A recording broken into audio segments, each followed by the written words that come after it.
ठाकरे बंधू एकत्रित आले, त्या कार्यक्रमाला आपण सुद्धा उपस्थित होता। मराठी बोलण्याच्या वादावरून मनसैनिकांनी मीराभाईंदरमध्ये एका व्यापाऱ्याला मारलं। या सगळ्या संदर्भात मुंबई भाजपचे अध्यक्ष आहेत आशिष शेलार, ते मात्र या सगळ्या घटनेची तुलना जी आहे ती पहलगामच्या आतंकवादी घटनेशी करताना पाहायला मिळाली। ठीक आहे, मारहाण करण्याचं समर्थन मी करतच नाही। मी कुठल्या भाषेचा दुराग्रह द्वेष त्याचंही समर्थन करत नाही। पण मात्र उत्साहाच्या भरात जर कोणी मारहाण केली असेल तर त्यांना पहलगामच्या अतिरेक्यांशी तुलना करणं हे म्हणजे अतिच झालं। मराठी माणसाला तुम्ही जिहादी म्हणणार, मराठी माणसाला तुम्ही अतिरेकी म्हणणार, ठीक आहे ना। काही जणांच्या भावना वेगळ्या आहेत, काही जणांच्या भावना वेगळ्या आहेत। आमच्यासारखी माणसं, मराठी माणूस एकच असताना हे स्पष्ट म्हणतायत की हिंदीचा दुस्वास नाही, हिंदीचा दुराग्रह नाही, कोणाविषयी अनास्था नाही। हा महाराष्ट्र सगळ्यांची अशी भूमिका आमची आहे, पण मराठी माणूस एक झाला तर आम्हाला आनंद आहे। सर, आज पुण्यामध्ये पुणे रेल्वे स्टेशनच्या बाहेर महात्मा गांधींचा नरुआ नावाचा एक अभिनेता आहे, तो भोजपुरी अभिनेता आहे आणि भाजपचा नेता देखील आहे। तो म्हणतो आहे की मी तुम्हाला चॅलेंज देतो, मी मुंबईत येतो, मी मराठी बोलणार नाही। हे कसं आहे माहिती का, हे तुम्ही ओळखा आणि हे मराठी कार्यकर्त्यांनी मराठी आणि हिंदी सगळ्यांनी समजून घ्या की मुंबई महानगरपालिकेच्या आधी हिंदी विरुद्ध मराठी, हिंदू विरुद्ध मुस्लिम, अंग्रेजी विरुद्ध मराठी, दलित विरुद्ध सवर्ण, ओबीसी विरुद्ध मराठा, अशी लढाई लावण्याची कामं केली जातील। तुम्ही त्या ट्रॅप मध्ये अडकू नका। तो बरोबर ट्रॅप लावलाय, जाळं पसरवलेलं आहे, त्या जाळ्यात अडकू नका। कोण हा नरुहा, त्याला कोण ओळखतं? त्या उगाच रागाच्या भरात काहीतरी विधान करणं अजिबात नाही। शांत राहा। आपण जसे पहिल्यापासून एकमेकांना सांभाळतो, प्रेमाने वागतो, तसेच राहूया।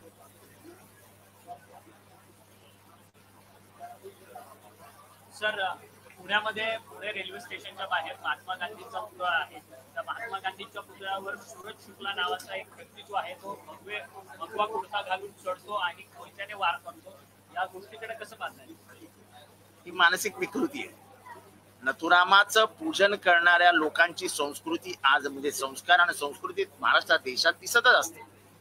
आणि म्हणूनच आमच्या 10 जूनच्या मेळाव्यामध्ये मला वाटतं एक चांगलं वाक्य जयंत पाटील यांनी उच्चारलं होतं की या देशामध्ये लढाई ही नथुरामाच्या विचारां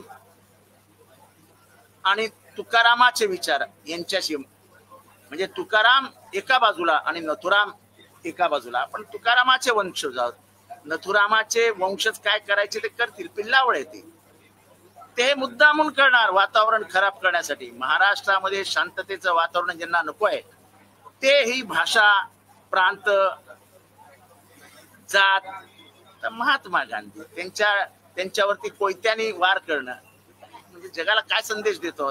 अहो, त्या माणसाने म्हणजे एका नागड्या फकीराने 3 गोळ्या छातीवर झेलतानाही हे राम म्हटलं। त्याची तुलना कुठे करता? अशा कोयत्या फैत्याने काय होत नाही हो। काय लगेच क्षणिक प्रसिद्धी आहे ना। आज सगळ्या टीव्हीवरती तो कोयत्याने मारत असल्याचा व्हिडिओ चालणार, सगळीकडे त्याच्या नावाच्या बातम्या चालणार आणि त्याच्यावर काही कारवाई होणार नाही। अजून 10 जण तयार होणार।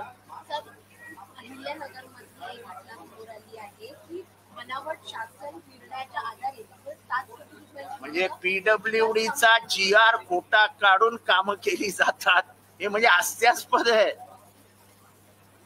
गव्हर्नमेंटचं ऑफिशियल गव्हर्नमेंट रेझोल्युशन GR काय म्हणतात त्याला, पत्रक काय म्हणतात, शासन पत्रक। धन्यवाद। वर्धा जिल्ह्यातली एक घटना आहे, शाळेच्या प्रवेशासाठी पैसे नसल्याने विद्यार्थ्यांनी गळफास आत्महत्या केली। अहो, लोक काही दिवसांनी कॉन्ट्रॅक्टर आत्महत्या करणार आहेत, पेरेंट्स आत्महत्या करणार आहेत, शेतकरी आत्महत्या करतातच। अहो, पैसेच नाही आहेत द्यायला, कोणाच्या खिशातच पैसे ठेवले नाहीत या सरकारने, तर हे होणारच आहे।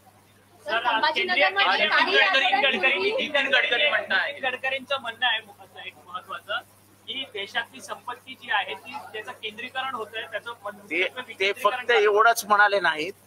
ते म्हणाले या देशातली सत्ता आणि या देशातली श्रीमंती याचं केंद्रीकरण होत आहे, त्याचं विकेंद्रीकरण झालं पाहिजे. आम्ही याच विचाराचे आहोत. सत्तेचं विकेंद्रीकरण आणि पैशाचं आर्थिक सत्तेचंही विकेंद्रीकरण ही भारताच्या स्वातंत्र्यापासून भारताची भूमिका राहिली आहे. त्या भूमिकेशी विसंगत परिस्थिती तयार झाली आहे. गडकरी सत्य बोलतात आणि आम्हाला ते नेते आवडतात. जागतिक युद्धाला देखील सुरुवात होईल असं त्यांचं म्हणणं आहे. आता हे असे नेते बोलले की बरं वाटतं, कारण का जे आमच्या मनात असतात ते गडकरी बोलतात. नरेंद्र जाधव संभाजीनगरमधली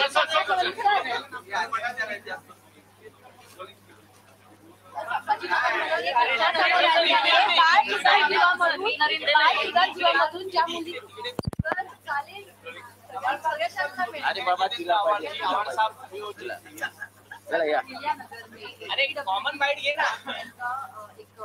नहीं ये महाराष्ट्र की कितनी ये सर झुक जाता है शर्म से कि महाराष्ट्र का गवर्नमेंट रेजोल्यूशन शासन निर्णय वो डुप्लीकेट फेक तैयार होता है. 7 करोड़ का काम भी हो जाता है.